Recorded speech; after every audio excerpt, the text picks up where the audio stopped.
Hello, my dear viewers. This is Olga Demchuk with you. And today we will talk about want.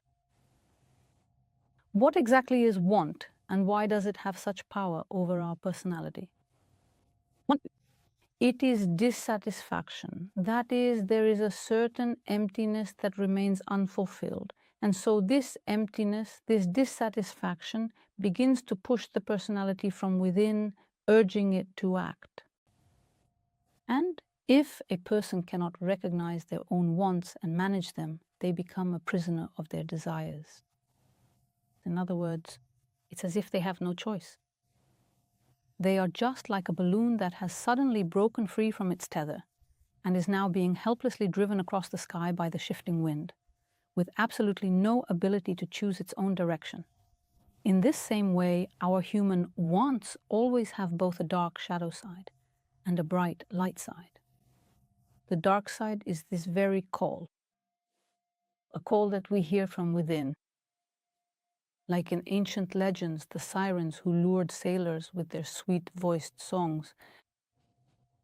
And the sailors, they would become immersed in a feeling of complete happiness. That is, they believed that happiness awaited them there and that they needed to sail toward it. Our desires have exactly the same effect on us. As we've already discussed in previous videos about dominance, our wants are our memories of the most intensely charged emotions. And if a person does not have the ability to consciously form their own wants, then they are left with no choice but to take their wants only from the past, from their previous dominance. And when a person takes their wants from previous dominance, you can see it in their life. Their life becomes monotonous. Some people are stuck in a moment that happened decades ago. But for example, when I felt young, I was interested in parties, and now I continue to go out to parties. Even though these parties no longer bring me the same satisfaction, it's as if I keep trying to repeat that experience over and over again. I even convinced myself that yes, it was interesting, yes, it was wonderful, but if you look more closely from a higher level of detachment, you can see that this is a constant repetition, as if someone has put life on repeat. And these inner wants, this deep calling, if we are not fully aware of it, then we eventually become captive to this powerful and persistent urge. It pulls at us, and it pushes us from deep within. And to use a descriptive metaphor for how this looks, it is very similar to how a completely reckless young child, or an impulsive teenager, tosses around and plays with a fragile doll, in whatever way they happen to please at that moment. In other words, the personality becomes like that doll. Dominance that was formed, for example, in infancy, or dominance that developed in youth, or dominance that took shape during adolescence. That is, sometimes a person experiences stress or unfavorable external circumstances. And then, losing their bearings, losing their sense of direction, the person involuntarily turns to what they might want and finds this I want within their dominant trait.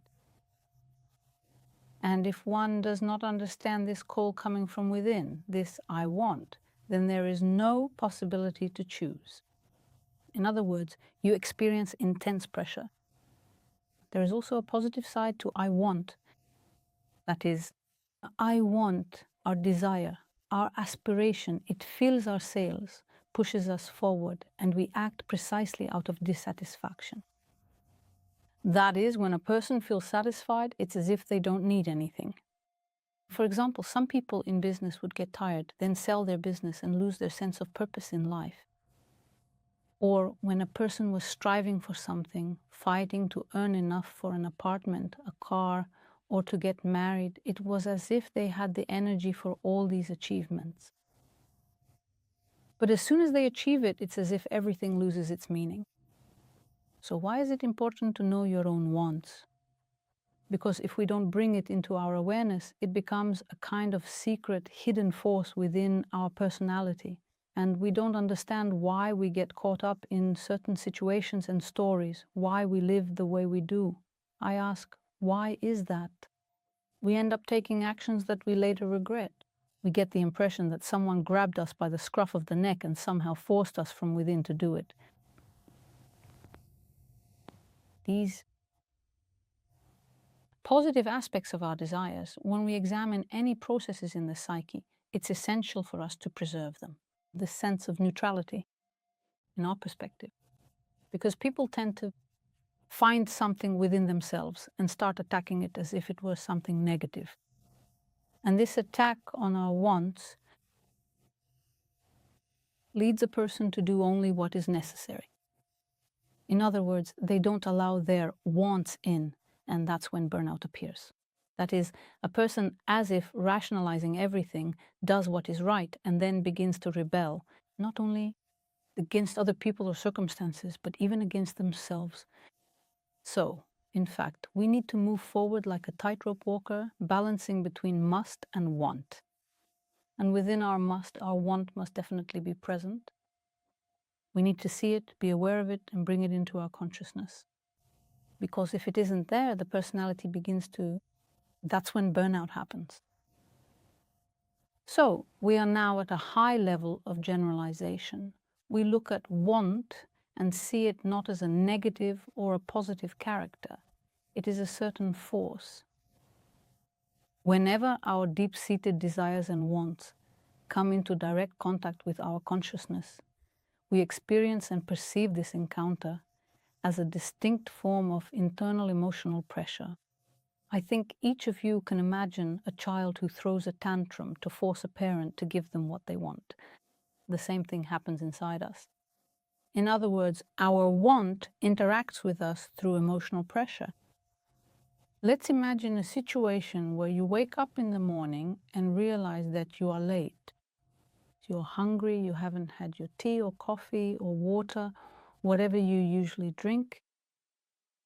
And in another situation, when you were unable to have your coffee or breakfast, you would feel anger toward these circumstances. In other words, there would be a sense of inner turmoil where you would be telling yourself, I want coffee, I want tea, I want breakfast, but it's simply not possible to have it.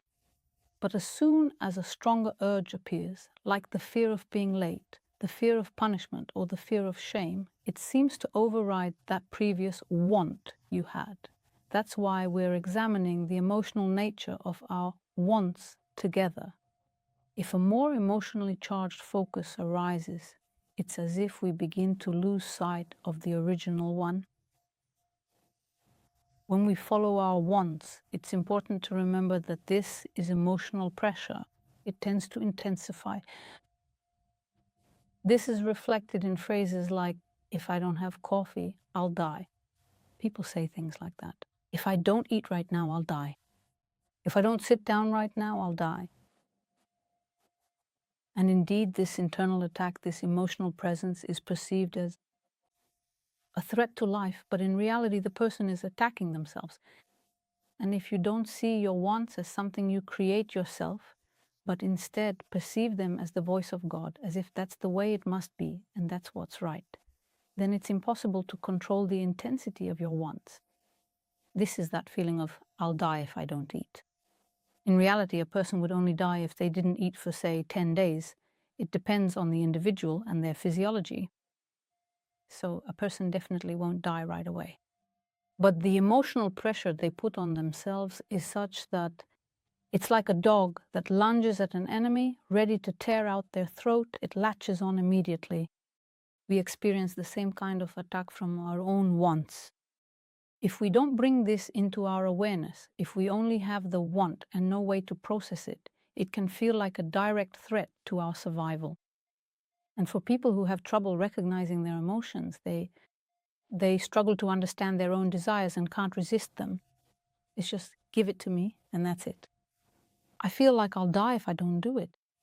The ability to resist emotional pressure is the same, whether it comes from external sources or from within ourselves. So if someone is putting emotional pressure on you, then to withstand it, you need the very same skills that are required to resist the internal pressure from your own wants. So you see, when we peel back this want like an onion, when we strip it down, the mechanism becomes clearer. In other words, this emotional pressure is not a message about the truth. You are not actually going to die right now. It's the same with panic attacks. I'm going to die right now.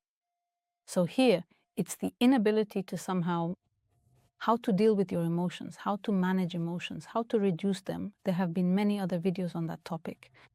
Here, the focus is on want. Even in the school of emotionality, the emphasis here is on want, that is, our own desire. First and foremost, we need to contain it, to understand that this is something we generate from within, and to recognize that it is emotional. Right now, I feel pressure in the same way as when someone else puts emotional pressure on us. Let's imagine, for example, that someone at a bar likes you. Well, let's say I'm a woman and a man is attracted to me, and he starts dreaming things up, making plans, and wants to get to know me. He starts making advances, as people say. And I tell him, no, I am married. No. And this man will perceive my refusal as an attack on him. In other words, he will feel as if I attacked him, even though in reality it is his own desire, which he has fueled and developed, that is attacking him. So it's like this dog that lunges and wants to bite, this already well-fed desire of I want, and it cannot be satisfied. And this tension will become an attack either on me or on himself. Or it might spill out as passive aggression somewhere else, I don't know, maybe towards the bartender. So it's important to understand these kinds of attacks. This I want, when we lash out at others and don't realize that our aggressiveness is actually connected to the fact that our own I want is attacking us from within. What else would I like to say about I want? Our I want evolves, just as our personality evolves, just as our personal needs evolve. In the same way, our I want should also evolve. But if there are many strongly charged dominant patterns from the past that a person continues to feed, that they never question, that they simply follow, then it's as if the person is tied to the past. In other words, the person cannot break free into the present, into the future, into changing their own life, because, as they say, there are too many hooks holding them back. These hooks can only be recognized consciously. And when it comes to our I want, the simplest things are to understand what I want.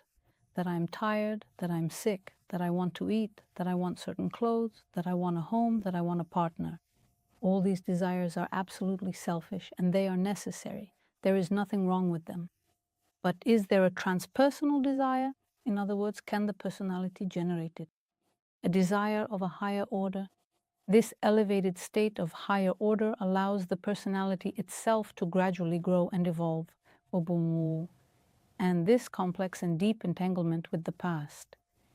It can only be unraveled and understood through a long, meaningful conversation with oneself.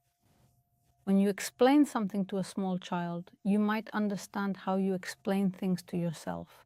Do you have enough patience to explain things to yourself? And in addition to patience, you also need mind, intelligence. That is, it is important to explain everything logically. In fact, you need to maintain a constant inner dialogue with yourself, a process of self-reflection based on knowledge, which continually exposes and softens these wants. This being stuck in the past so that the personality can break free and move toward development. And these dialogues require complete patience, and there must be no aggression, because when there is emotional pressure, when it's all about I want, and you respond with aggression, you might suppress that want, but eventually it will win out anyway. You'll end up doing what you wanted, perhaps by some roundabout way, even shutting off your consciousness in the process. So here, knowledge is important. I try to give you knowledge, patience, the absence of aggression, a constant dialogue with yourself, and bringing things into your awareness. In other words, your want should come into your focus, and you need to treat it with great attention. Please write in the comments how you perceive your own want. What is it like for you? Try to come up with some metaphors. Through this metaphor, you will understand what kind of relationship you have with your want. And as always, I encourage you to be teachers to one another. Other people who read your comments will already be learning from you. So in a way, this video is being supplemented with information, knowledge, and your experiences. And of course, I would like to invite you. In August, we will have a communication school. This school will be the most detailed in the sense that I will be analyzing words and phrases. How from a single phrase, you can understand what is happening with a person. In the same way, by looking at your own phrase or word, you can understand what is happening with you personally, what state you are in right now, what kind of relationship you actually have with this person, and what is truly going on with you. This attention to small details, the ability to decode words and short phrases, allows us to develop analytical skills and then move on to a more comprehensive narrative, so to speak, and its analysis. And I'd like to remind you that my books are available for purchase. I'm saying goodbye for now. See you again soon.